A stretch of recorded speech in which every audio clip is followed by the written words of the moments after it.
صدقہ فطر ادا کرتے ہوئے موجودہ حالات کو سامنے رکھیں، مہنگائی کی جو سنگین صورتحال ہے اسے مد نظر رکھیں کہ آج کے دور میں ایک غریب آدمی کے لیے، ایک سفید پوش آدمی کے لیے، ایک ضرورت مند آدمی کے لیے حالات کتنے مشکل ہو گئے، اور ان حالات میں صرف 150 روپیہ اگر کسی کو دے دیا جائے، 100 روپیہ کسی کو دے دیا جائے تو اس کا گزارا نہیں ہوتا۔ آج کے دور میں تو بچے بھی اتنی جیب خرچی نہیں لیتے، اس لیے صدقہ فطر دیتے ہوئے زیادہ سے زیادہ دینے کا اہتمام کریں۔ اور پھر ہمارے ہاں یہ عجیب بات ہے کہ باقی ہر معاملے میں ہم اپنا سٹیٹس سامنے رکھتے ہیں۔ اگر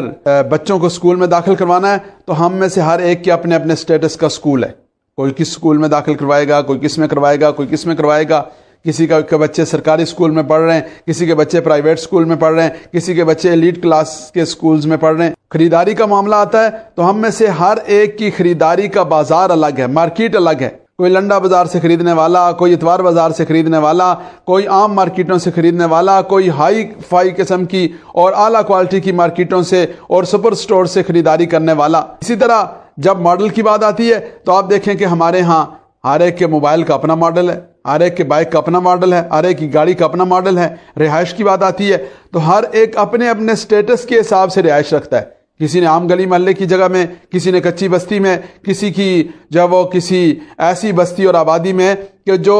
بہت ہی مہنگی آبادی ہے، مہنگی سوسائٹی ہے، اس میں اپنے لیے رہائش کا انتظام کر رکھا ہے۔ لیکن جب صدقہ فطر دینے کی بات آتی ہے تو سارے کے سارے لوگ ایک ہی صف میں کھڑے ہو گئے، محمود و ایاز والا کام کرتے ہیں کہ سارے کے سارے گندم کے حساب سے دیتے۔ تو اس لیے اس بات کا اہتمام کرنے کی ضرورت ہے کہ گندم کے حساب سے تقریباً 150 روپیہ، جو کے حساب سے 240 روپے، اور کھجور کے حساب سے تقریباً 1200 روپے، اور کشمش کے حساب سے تقریباً 2000 روپے صدقہ فطر بنتا ہے۔ تو اپنا سٹیٹس، اپنا خرچہ، اپنی جو گنجائش ہے اور اپنی اللہ رب العزت نے جو مالی وسعت دی ہے، اللہ رب العزت نے قرآن کریم میں فرمایا کہ تطعمون اہلیکم، یعنی وہ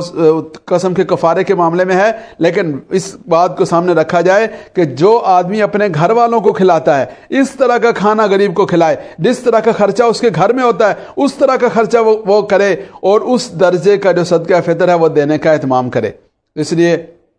مہنگائی کے اس دور میں کم از کم درجے میں یہ کوشش کی جائے کہ جو کھجور کے حساب سے یا کشمش کے حساب سے یا جو اللہ رب العزت نے گنجائش دی ہے اس کے حساب سے صدقہ فطر دیا جائے۔